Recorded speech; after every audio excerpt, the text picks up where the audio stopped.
this year more than any other year, the Olympia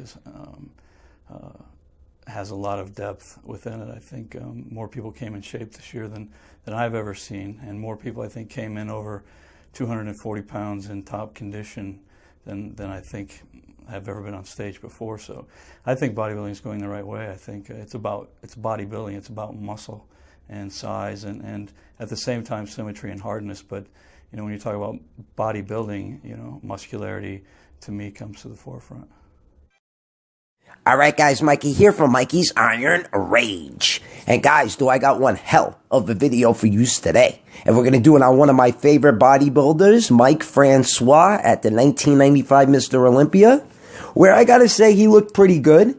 He did. He placed he placed 7th behind Chris Cormier, who placed 6th, and in front of Flex Wheeler, who placed 8th. And that's got to be the worst placing I've ever seen by Flex Wheeler.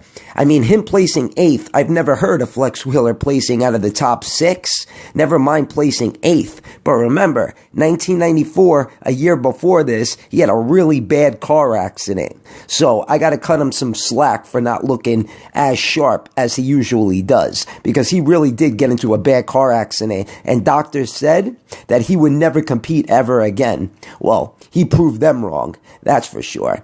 But anyways, Mike Francois, he placed 7th. Pretty good placing. I mean, it wasn't that stacked of a lineup. You had Dorian Yates, who placed 1st, Kevin Levrone, who placed 2nd, who should have placed 1st.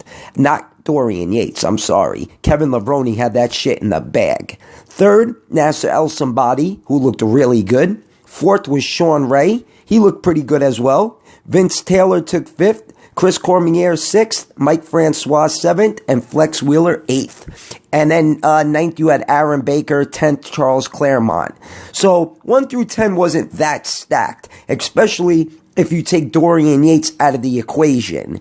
But anyways, guys, this video is about Mike Francois, and I gotta tell you, he looks pretty good, but he looked better at the 96 Mr. Olympia. I think the 96 Mr. Olympia and the 1996 Arnold Classic were 2 really good performances by Mike Francois. 1996, I think, was the pinnacle, just because he had a diced midsection in 1996. He always had a great back, as you guys could see. Rear double bicep, Christmas tree, rear lat spread, hams and glutes, calves, on point.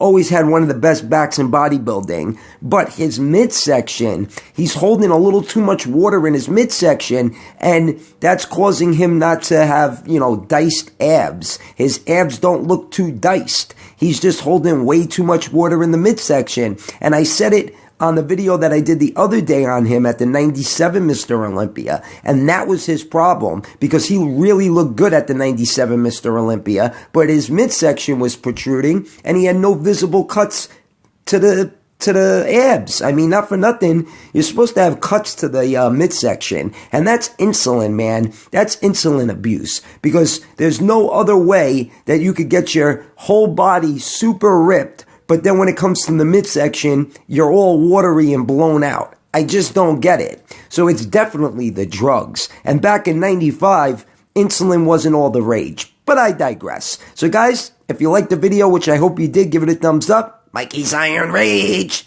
Peace out, guys.